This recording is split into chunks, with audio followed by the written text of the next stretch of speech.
Ever heard of a party so wild it literally brought down a kingdom? Today we're traveling back in time to one of history's most infamous celebrations, the Feast of Babylon. This isn't just any ancient banquet. It's a story of pride, power, and a divine warning that echoes through the ages. Our story comes from the book of Daniel in the Bible. Imagine this: the mighty Babylonian Empire, a superpower of the ancient world. Its king, Belshazzar, grandson of the formidable Nebuchadnezzar, decides to throw a massive feast for 1,000 of his nobles. The city of Babylon itself was a marvel, with towering walls and legendary hanging gardens. Inside the palace, the atmosphere is electric. Wine flows freely, music fills the air, and the elite of the empire are reveling in their power and wealth. But King Belshazzar takes it a step too far.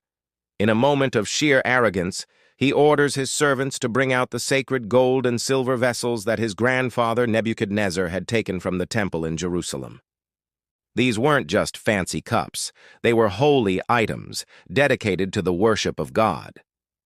Belshazzar and his guests, his wives and concubines, begin to drink from them, toasting to their own idols made of gold, silver, bronze, iron, wood, and stone. They were essentially mocking the God of Israel, showing complete disrespect for what was sacred. Suddenly, the party grinds to a halt. All eyes are fixed on a wall where something truly bizarre is happening. A disembodied hand, just fingers, appears out of thin air and begins writing a cryptic message on the plaster. The king is terrified. The Bible says his face turned pale, his knees knocked together, and his legs gave way. The booming celebration is replaced by a chilling silence. The message on the wall read, "Mene, Mene, Tekel, Upharsin." In a panic, Belshazzar summons all his wise men, astrologers, and diviners. He promises immense wealth and power to anyone who can read and interpret the writing, but no one can. They are all stumped. The king's fear turns to despair. Just then, the queen remembers a man named Daniel, an Israelite captive who had served under Nebuchadnezzar and was known for his incredible wisdom and ability to interpret dreams. Daniel is brought before the king. He calmly refuses the king's offered rewards and proceeds to read the divine message. He first reminds Belshazzar of how his grandfather Nebuchadnezzar was humbled by God for his pride. Then he delivers the chilling interpretation. Mene, Daniel explains, means, God has numbered the days of your kingdom and brought it to an end. Tekel means, you have been weighed on the scales and found wanting. And Upharsin means, your kingdom is divided and given to the Medes and Persians. The prophecy was fulfilled with shocking speed. The Bible tells us that on that very night, Belshazzar, the king of Babylon, was slain.